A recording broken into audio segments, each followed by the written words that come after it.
Good evening, people. It's Haz here. I'm just doing a quick video. This video is basically about the Workers' Party of Britain and where we are at the moment. I just wanted to put it out there that we are looking to put up a lot of candidates in London. I have got 40 plus prospective candidates at the moment. I've got another 50 that I'm going through. And what I wanted to say was that I listened to George today. I think it may have been from the Moats on Wednesday, in fact. And I listened to him say that in Manchester there's 6 friends of Labour, 6 Labour friends of Labour, 6 friends who are the Labour friends of Israel. And he wants to know why there are 6 members of the Labour Party that are friends with Israel. And he's basically said that every single one of them is going to have a Workers' Party candidate up against them for the sheer fact that they are members of the Friends of Israel. I just want to put it out there one step further from that. If you're a Tory, Labour, Liberal Democrat in London, one way or another, we're going to be putting up a candidate against you from the Workers' Party of Britain. There is no way that you're going to get a free pass, because whether you're in the Tory party or in the Labour Party or in the Liberal Democrat Party, and you've sat there and cheerleaded and helped basically give political cover to the genocide that's taking place in Gaza and cheerleaded Israel's right to defend itself, you don't deserve our vote in London or anywhere else in the country or any other jurisdiction in the world. Every person who's been on the side of Israel and the genocide is conducted and has actually cheerleaded it as well, because a lot of these politicians have turned around and said, in America, for instance, there's a guy saying, you should make it like Nagasaki, Hiroshima, just bomb the place, fucking don't give them any aid, kill them all. You've got Israeli pundits on TV saying the same thing, just kill them all. And we've had quite a few politicians in England and maybe not Scotland as much, but in Britain, let's say, that have just sat back and watched this whole thing unfold over 6 months. And they've done nothing. They've not done a single thing about Gaza. They've sat there and said, we need to stop the hate marches in London. Everything that they're doing is in defense of Israel. And Israel cannot be defended at the moment because it's become a beast. It's a beast of hell with what it's doing to the people in Gaza, with what it's done to the people in Gaza. And I am so sorry that 3 white English boys, army boys of ours, who were out there doing their job of using the experience of being in wars and security and army and everything else to defend the World Food Kitchen.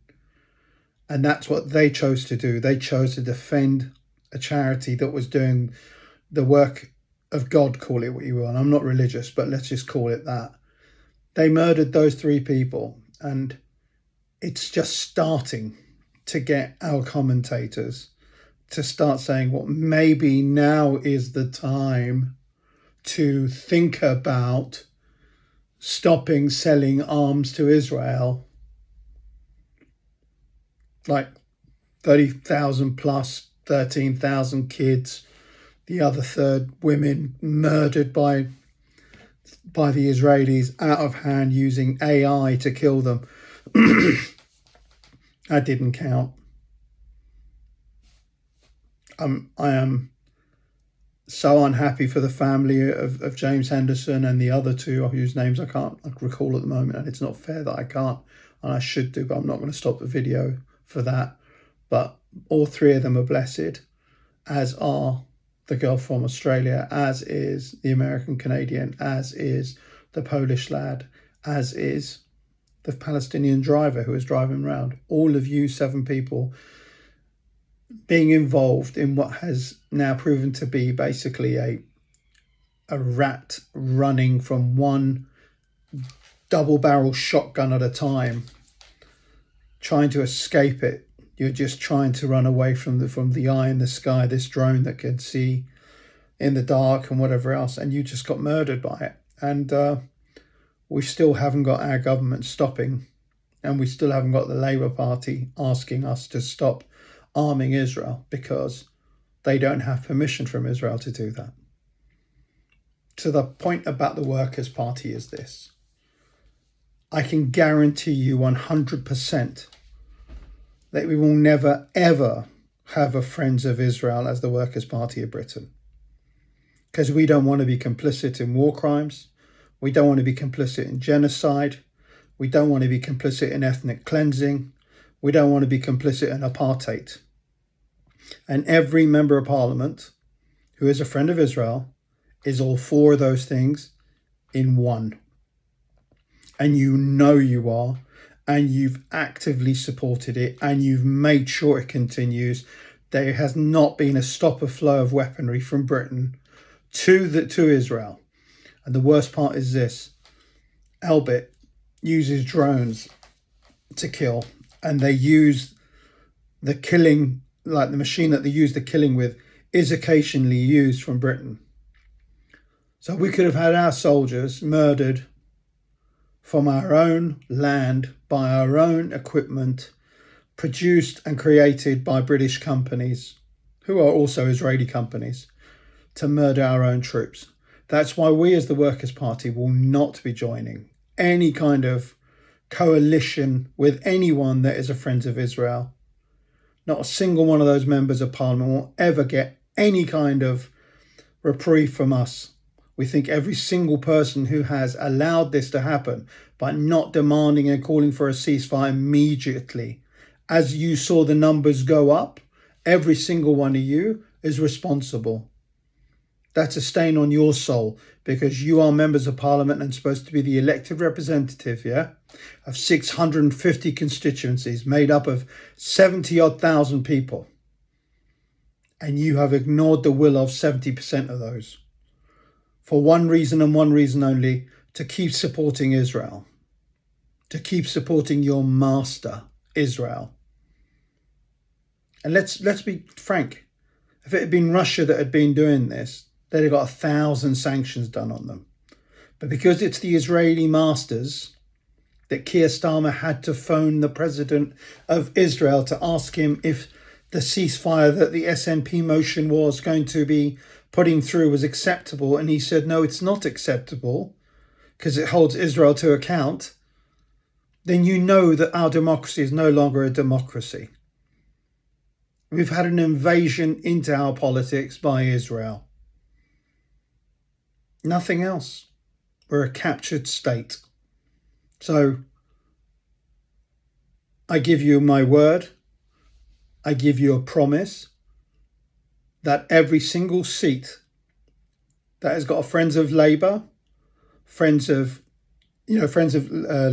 Friends of Israel, Conservative Friends of Israel, Liberal, any member of any party that is a friend of Israel, we're going to make sure that we have candidates up against you, and we're going to hold you to account in everything that you are responsible for. And you are responsible because you've done nothing to stop the bloodshed. All you've done is made sure that Israel can do whatever it likes, to the point where they just sniper men, women, children, bullets in the head, destroy every single university, destroy every single school, destroy every single mosque. They've destroyed 75 to 80% of every habitable building in Gaza. And they now have got these caterpillar tractors going around flattening the place, turning it into a car park. 32 hospitals. 32 hospitals out of 36 are now out of action. Do you guys all remember when Al-Shifa was first bombed and we were like, what the hell are you doing? You can't bomb hospitals. And they said, no, we didn't. 6 months later, they've leveled hospitals. The conversation has moved on and we've done nothing. 52 health centres destroyed. Nothing is left. Aid workers can't even take food from one part of the country to the other. The cynic in me says it wasn't an accident to kill these people. The cynic in me says they were killed on purpose because they knew if you killed these people, it would stop that charity from carrying on their business of trying to feed people. That's what they did. Because what their intention is to try and continue the famine that they started and to get a result from that famine, which is the death of hundreds of thousands of people. And you are on that side. You are on the side of those people when you are a friend of Israel. So we're coming for you, every single one of you that's a friend of Israel. And I ask and I beg every single person that's got any decency to get behind the Workers' Party, and let's put these people, at the ballot box to the sword of their conscience. To the sword of their conscience. Because they have to pay a price for supporting who they've supported. They must not be allowed to get away with it. This must be the last election where the Friends of Israel are the ruling party in our parliament. There needs to be no members of parliament who are Friends of Israel. They must all be chucked out. They have a majority of 500 out of 650 at the moment because there's that many of them. We have to reduce the Friends of Israel to less than nothing. Okay? Let's see what we can do.